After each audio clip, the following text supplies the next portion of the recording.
Hello, everyone. Magna Carta was a great document, yes, but did you know it was made under duress?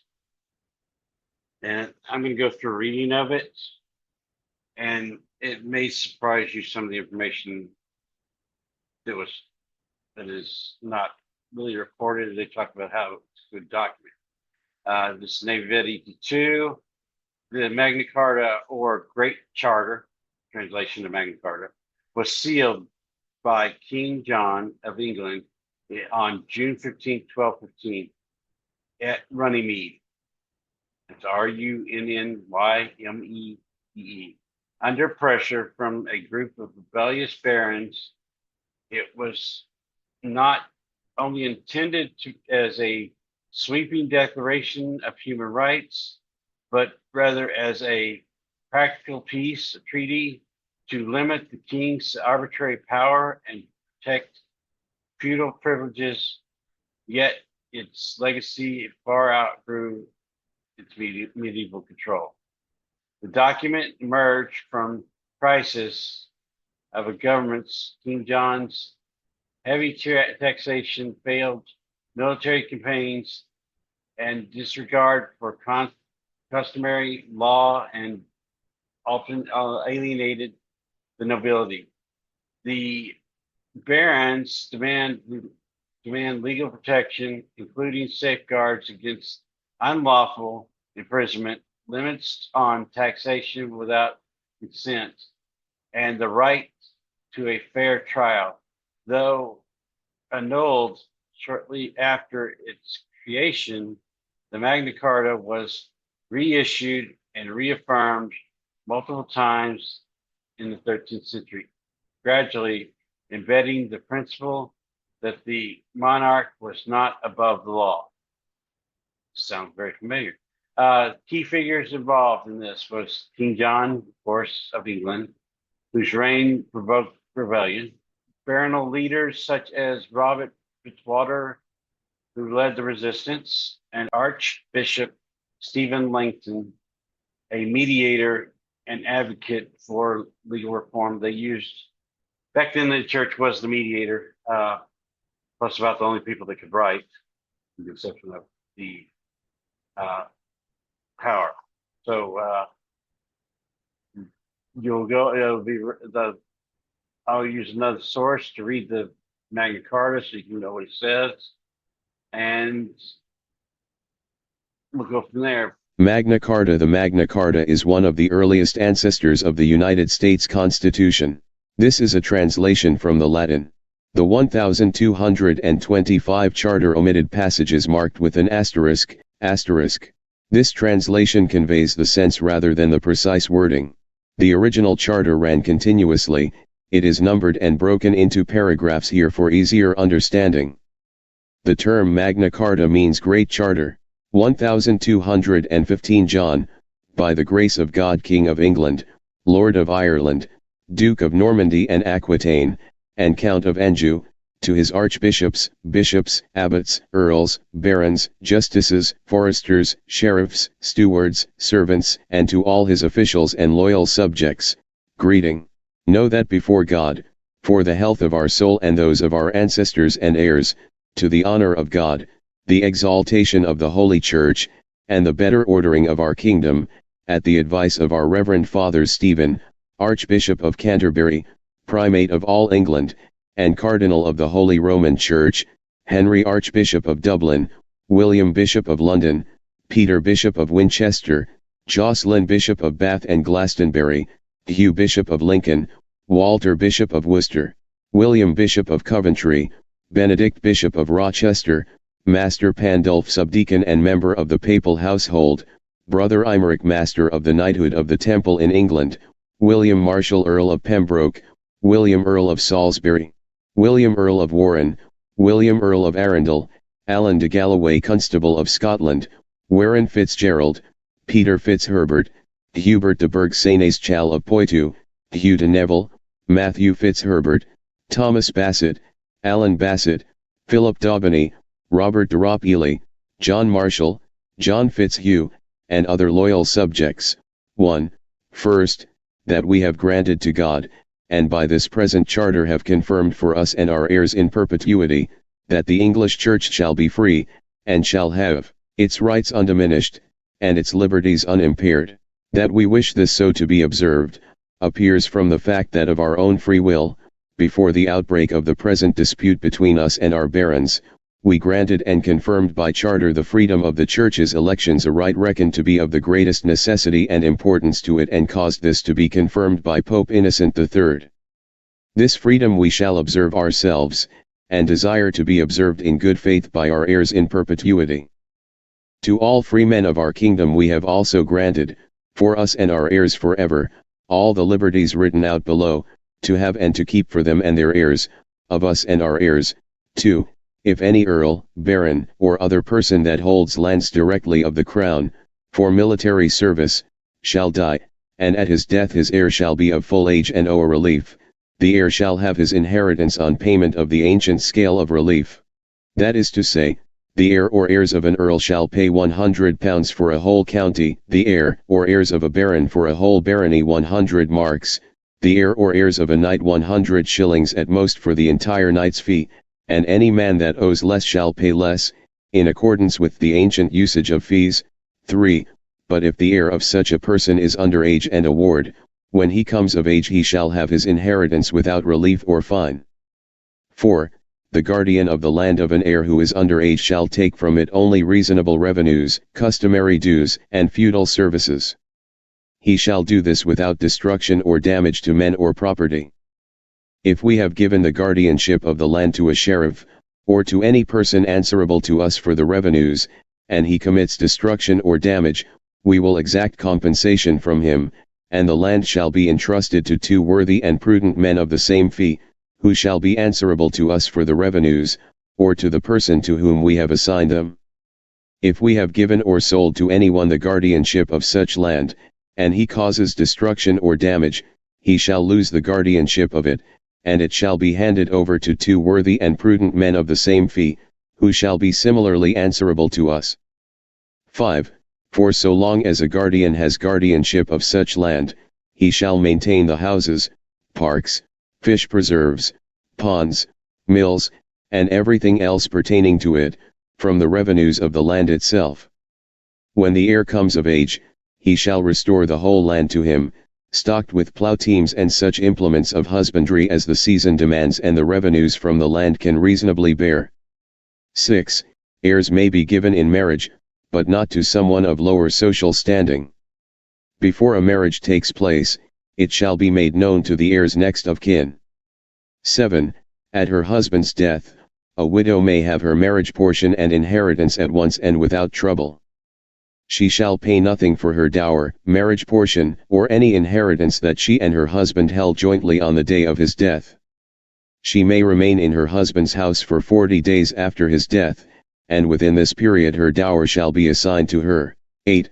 No widow shall be compelled to marry, so long as she wishes to remain without a husband. But she must give security that she will not marry without royal consent, if she holds her lands of the crown, or without the consent of whatever other lord she may hold them of. 9. Neither we nor our officials will seize any land or rent in payment of a debt, so long as the debtor has movable goods sufficient to discharge the debt. A debtor's sureties shall not be distrained upon so long as the debtor himself can discharge his debt. If, for lack of means, the debtor is unable to discharge his debt, his sureties shall be answerable for it. If they so desire, they may have the debtor's lands and rents until they have received satisfaction for the debt that they paid for him, unless the debtor can show that he has settled his obligations to them. Asterisk 10.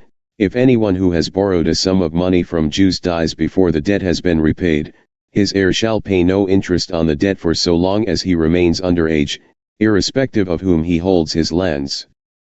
If such a debt falls into the hands of the crown, it will take nothing except the principal sum specified in the bond. Asterisk 11.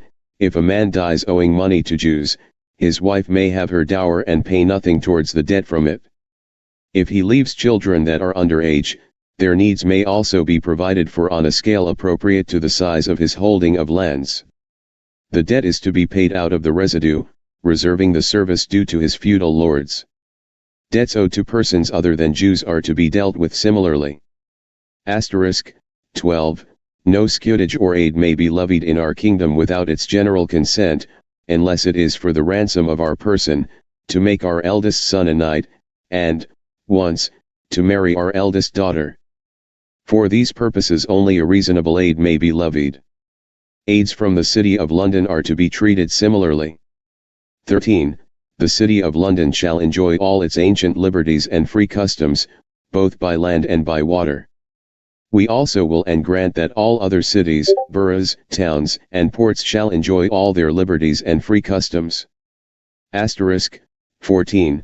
To obtain the general consent of the realm for the assessment of an aid except in the 3 cases specified above or a scutage, we will cause the archbishops, bishops, abbots, earls, and greater barons to be summoned individually by letter.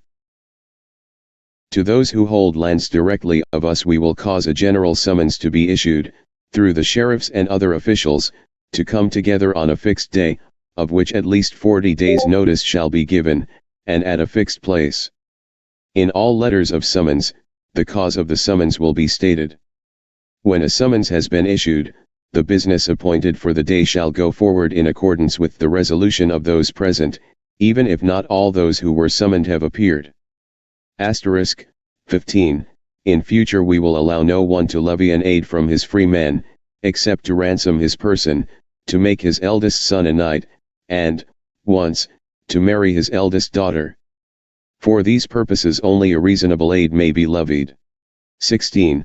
No man shall be forced to perform more service for a knight's fee, or other free holding of land, than is due from it. 17. Ordinary lawsuits shall not follow the royal court around, but shall be held in a fixed place. 18. Inquests of novel disseisin, mort d'ancestor, and d'arraign presentment shall be taken only in their proper county court. We ourselves, or in our absence abroad our Chief Justice, will send 2 justices to each county 4 times a year, and these justices, with 4 knights of the county elected by the county itself, shall hold the assizes in the county court, on the day and in the place where the court meets. 19. If any assizes cannot be taken on the day of the county court, as many knights and freeholders shall afterwards remain behind, of those who have attended the court, as will suffice for the administration of justice, having regard to the volume of business to be done. 20. For a trivial offense, a free man shall be fined only in proportion to the degree of his offense, and for a serious offense correspondingly, but not so heavily as to deprive him of his livelihood. In the same way, a merchant shall be spared his merchandise, and a husbandman the implements of his husbandry, if they fall upon the mercy of a royal court. None of these fines shall be imposed except by the assessment on oath of reputable men of the neighborhood. 21. Earls and barons shall be fined only by their equals, and in proportion to the gravity of their offense. 22. A fine imposed upon the lay property of a clerk in holy orders shall be assessed upon the same principles, without reference to the value of his ecclesiastical benefice. 23. No town or person shall be forced to build bridges over rivers except those with an ancient obligation to do so. 24. No sheriff, constable, coroners, or other royal officials are to hold lawsuits that should be held by the royal justices. Asterisk 25. Every county, hundred, wapentake, and tithing shall remain at its ancient rent, without increase, except the royal domain manors. 26. If at the death of a man who holds a lay fee of the crown, a sheriff or royal official produces royal letters patent of summons for a debt due to the crown, it shall be lawful for them to seize and list movable goods found in the lay fee of the dead man to the value of the debt, as assessed by worthy men. Nothing shall be removed until the whole debt is paid, when the residue shall be given over to the executors to carry out the dead man's will. If no debt is due to the crown, all the movable goods shall be regarded as the property of the dead man, except the reasonable shares of his wife and children. Asterisk 27. If a free man dies in state, his movable goods are to be distributed by his next of kin and friends, under the supervision of the church. The rights of his debtors are to be preserved. 28. No constable or other royal official shall take corn or other movable goods from any man without immediate payment, unless the seller voluntarily offers postponement of this. 29. No constable may compel a knight to pay money for castle guard if the knight is willing to undertake the guard in person, or with reasonable excuse to supply some other fit man to do it. A knight taken or sent on military service shall be excused from castle guard for the period of the service. 30. No sheriff, royal official, or other person shall take horses or carts for transport from any free man, without his consent. 31. Neither we nor any royal official will take wood for our castle, or for any other purpose, without the consent of the owner. 32. We will not keep the lands of people convicted of felony in our hand for longer than a year and a day, after which they shall be returned to the lords of the fees concerned. 33. All fish weirs shall be removed from the Thames, the Medway, and throughout the whole of England, except on the sea coast. 34. The writ called precept shall not in future be issued to anyone in respect of any holding of land, if a free man could thereby be deprived of the right of trial in his own lord's court. 35. There shall be standard measures of wine, ale, and corn, the London quarter, throughout the kingdom. There shall also be a standard width of dyed cloth, russet, and haberject, namely 2 ells within the selvages. Weights are to be standardized similarly. 36. In future nothing shall be paid or accepted for the issue of a writ of inquisition of life or limbs. It shall be given gratis, and not refused. 37. If a man holds land of the crown by fee farm, soccage, or burgage, and also holds land of someone else for knight service, we will not have guardianship of his heir, nor of the land that belongs to the other person's fee, by virtue of the fee farm, soccage, or burgage, unless the fee farm owes knight service. We will not have the guardianship of a man's heir, or of land that he holds of someone else, by reason of any small property that he may hold of the crown for a service of knives, arrows, or the like. 38. In future no official shall place a man on trial upon his own unsupported statement, without producing credible witnesses to the truth of it. 39. No free man shall be seized or imprisoned, or stripped of his rights or possessions, or outlawed or exiled, or deprived of his standing in any other way, nor will we proceed with force against him, or send others to do so, except by the lawful judgment of his equals or by the law of the land. 40. To no one will we sell, to no one deny or delay right or justice. 41. All merchants may enter or leave England unharmed and without fear, and may stay or travel within it, by land or water, for purposes of trade, free from all illegal exactions, in accordance with ancient and lawful customs.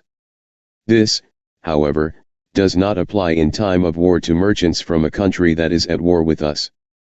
Any such merchants found in our country at the outbreak of war shall be detained without injury to their persons or property, until we or our Chief Justice have discovered how our own merchants are being treated in the country at war with us. If our own merchants are safe, they shall be safe too. 42. In future it shall be lawful for any man to leave and return to our kingdom unharmed and without fear, by land or water, preserving his allegiance to us, except in time of war, for some short period, for the common benefit of the realm. People that have been imprisoned or outlawed in accordance with the law of the land, people from a country that is at war with us, and merchants who shall be dealt with as stated above are excepted from this provision. 43. If a man holds lands of any escheat such as the honour of Wallingford, Nottingham, Boulogne, Lancaster, or of other escheats in our hand that are baronies, at his death his heir shall give us only the relief and service that he would have made to the baron, had the barony been in the baron's hand. We will hold the escheat in the same manner as the baron held it. 44. People who live outside the forest need not in future appear before the royal justices of the forest in answer to general summonses, unless they are actually involved in proceedings or are sureties for someone who has been seized for a forest offence. 45. We will appoint as justices, constables, sheriffs, or other officials, only men that know the law of the realm and are minded to keep it well. 46. all barons who have founded abbeys, and have charters of English kings or ancient tenure as evidence of this, may have guardianship of them when there is no abbot, as is their due. 47. All forests that have been created in our reign shall at once be disafforested. River banks that have been enclosed in our reign shall be treated similarly. Asterisk. 48. All evil customs relating to forests and warrens, foresters, warreners, sheriffs and their servants, or river banks and their wardens, are at once to be investigated in every county by 12 sworn knights of the county, and within 40 days of their inquiry the evil customs are to be abolished completely and irrevocably. But we, or our Chief Justice if we are not in England, are first to be informed. Asterisk. 49. We will at once return all hostages and charters delivered up to us by Englishmen as security for peace or for loyal service. Asterisk. 50. We will remove completely from their offices the kinsmen of Gerard Davy, and in future they shall hold no offices in England. The people in question are Angelard de Sagon, Peter, Guy, and Andrew de Chansos, Guy de Sagon, Geoffrey de Martigny and his brothers, Philip Mark and his brothers, with Geoffrey his nephew, and all their followers. Asterisk. 51. As soon as peace is restored, we will remove from the kingdom all the foreign knights, bowmen, their attendants, and the mercenaries that have come to its harm, with horses and arms. Asterisk. 52. To any man whom we have deprived or dispossessed of lands, castles, liberties, or rights, without the lawful judgment of his equals, we will at once restore these. In cases of dispute the matter shall be resolved by the judgment of the 25 barons referred to below in the clause for securing the peace. 61. In cases, however, where a man was deprived or dispossessed of something without the lawful judgment of his equals by our father King Henry or our brother King Richard, and it remains in our hands or is held by others under our warranty, we shall have respite for the period commonly allowed to crusaders, unless a lawsuit had been begun, or an inquiry had been made at our order, before we took the cross as a crusader. On our return from the crusade, or if we abandon it, we will at once render justice in full. Asterisk. 53. We shall have similar respite in rendering justice in connection with forests that are to be disafforested, or to remain forests, when these were first aoristed by our father Henry or our brother Richard, with the guardianship of lands in another person's fee, when we have hitherto had this by virtue of a fee held of us for knight service by a third party, and with abbeys founded in another person's fee, in which the lord of the fee claims to own a right. On our return from the crusade, or if we abandon it, we will at once do full justice to complaints about these matters. 54. No one shall be arrested or imprisoned on the appeal of a woman for the death of any person except her husband. Asterisk. 55. All fines that have been given to us unjustly and against the law of the land, and all fines that we have exacted unjustly, shall be entirely remitted or the matter decided by a majority judgment of the 25 barons referred to below in the clause for securing the peace. 61. Together with Stephen, Archbishop of Canterbury, if he can be present, and such others as he wishes to bring with him.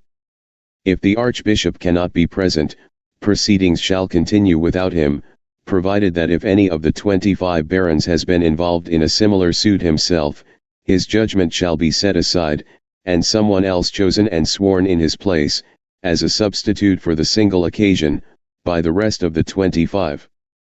56. If we have deprived or dispossessed any Welshman of lands, liberties, or anything else in England or in Wales, without the lawful judgment of their equals, these are at once to be returned to them. A dispute on this point shall be determined in the marches by the judgment of equals. English law shall apply to holdings of land in England, Welsh law to those in Wales, and the law of the marches to those in the marches. The Welsh shall treat us and ours in the same way. Asterisk. 57. In cases where a Welshman was deprived or dispossessed of anything, without the lawful judgment of his equals, by our father King Henry or our brother King Richard, and it remains in our hands or is held by others under our warranty, we shall have respite for the period commonly allowed to crusaders, unless a lawsuit had been begun, or an inquiry had been made at our order, before we took the cross as a crusader. But on our return from the crusade, or if we abandon it, we will at once do full justice according to the laws of Wales and the said regions. Asterisk, 58, we will at once return the son of Llywelyn, all Welsh hostages, and the charters delivered to us as security for the peace. Asterisk, 59, with regard to the return of the sisters and hostages of Alexander, King of Scotland, his liberties and his rights, we will treat him in the same way as our other barons of England, unless it appears from the charters that we hold from his father William, formerly King of Scotland, that he should be treated otherwise. This matter shall be resolved by the judgment of his equals in our court. 60. All these customs and liberties that we have granted shall be observed in our kingdom in so far as concerns our own relations with our subjects. Let all men of our kingdom, whether clergy or laymen, observe them similarly in their relations with their own men. Asterisk, 61. Since we have granted all these things for God, for the better ordering of our kingdom, and to allay the discord that has arisen between us and our barons, and since we desire that they shall be enjoyed in their entirety, with lasting strength, forever, we give and grant to the barons the following security: the barons shall elect 25 of their number to keep, and cause to be observed with all their might, the peace and liberties granted and confirmed to them by this charter. If we, our Chief Justice, our officials, or any of our servants offend in any respect against any man, or transgress any of the articles of the peace or of the security, and the offense is made known to 4 of the said 25 barons, they shall come to us or in our absence from the kingdom to the Chief Justice to declare it and claim immediate redress. If we, or in our absence abroad the Chief Justice, make no redress within 40 days, reckoning from the day on which the offense was declared to us or to him, the 4 barons shall refer the matter to the rest of the 25 barons, who may tyranny upon and assail us in every way possible, with the support of the whole community of the land, by seizing our castles, lands, possessions, or anything else saving only our own person and those of the Queen and our children, until they have secured such redress as they have determined upon. Having secured the redress, they may then resume their normal obedience to us. Any man who so desires may take an oath to obey the commands of the 25 barons for the achievement of these ends, and to join with them in assailing us to the utmost of his power.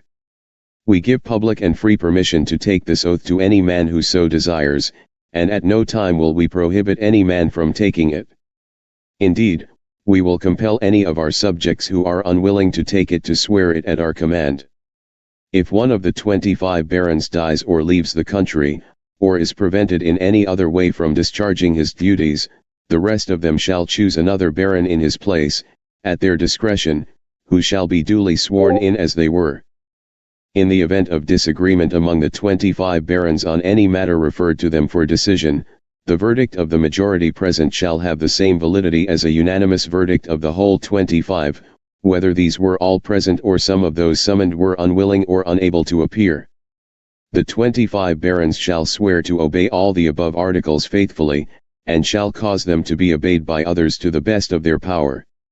We will not seek to procure from anyone, either by our own efforts or those of a third party, anything by which any part of these concessions or liberties might be revoked or diminished. Should such a thing be procured, it shall be null and void, and we will at no time make use of it, either ourselves or through a third party. Asterisk, 62. We have remitted and pardoned fully to all men any ill will, hurt, or grudges that have arisen between us and our subjects, whether clergy or laymen, since the beginning of the dispute. We have in addition remitted fully, and for our own part have also pardoned, to all clergy and laymen any offences committed as a result of the said dispute between Easter in the 16th year of our reign, i.e. 1215, and the restoration of peace. In addition, we have caused letters patent to be made for the barons, bearing witness to the security and to the concessions set out above, over the seals of Stephen Archbishop of Canterbury, Henry Archbishop of Dublin, the other bishops named above, and Master Pandulph. Asterisk, 63, it is accordingly our wish and command that the English Church shall be free, and that men in our kingdom shall have and keep all these liberties, rights, and concessions, well and peaceably in their fullness and entirety for them and their heirs, of us and our heirs, in all things and all places forever. Both we and the barons have sworn that all this shall be observed in good faith and without deceit. Witness the above-mentioned people and many others. Given by our hand in the meadow that is called Runnymede, between Windsor and Staines, on the 15th day of June in the 17th year of our reign, i.e. 1215, the new regnal year began on May 28th.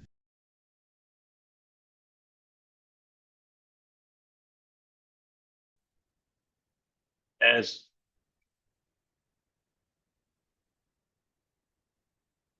so, everybody, in conclusion, the Magna Carta enduring legacy.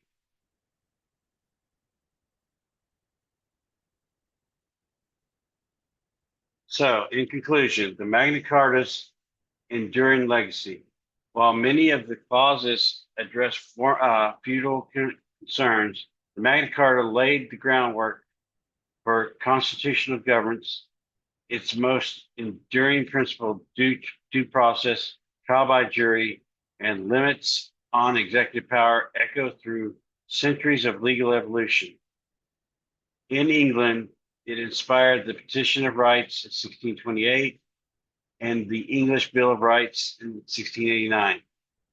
The American colonies, it became a symbol of resistance to tyranny, influencing the Declaration of Independence, the U.S. Constitution, and the Bill of Rights globally.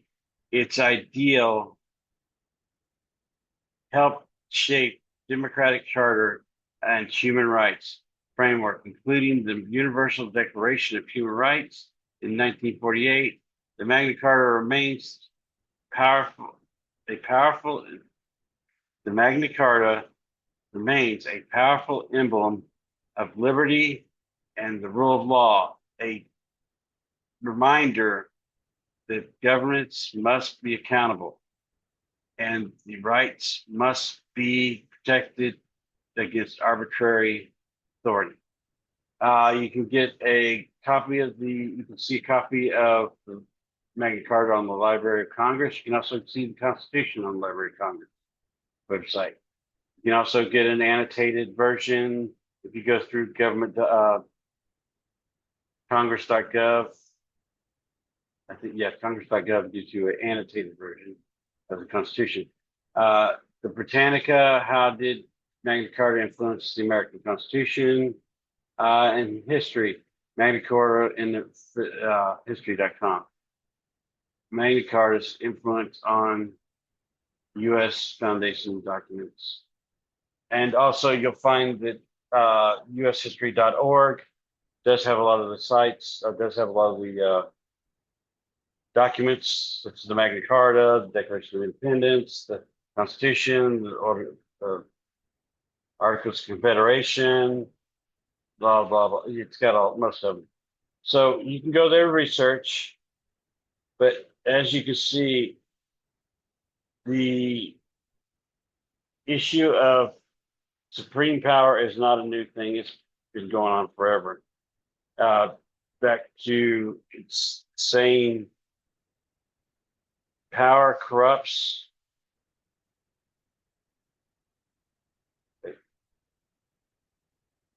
Oh, power corrupts absolutely, but absolute power corrupts fully. But neither here nor there. Scratch that last part. Yeah, power is corruption, so we need to rein it in. We need to keep control of it. We need to keep pointing it out, and don't let what is happening around the nation continue. Keep writing the letters, keep writing emails, keep calling, keep pinging them when you see them out in public. Ask for demand town halls. Don't ask, demand town halls. Any email or letter you write, demand or request, whichever you prefer, have it entered in the official records, the congressional official record. Some may do it, some may not.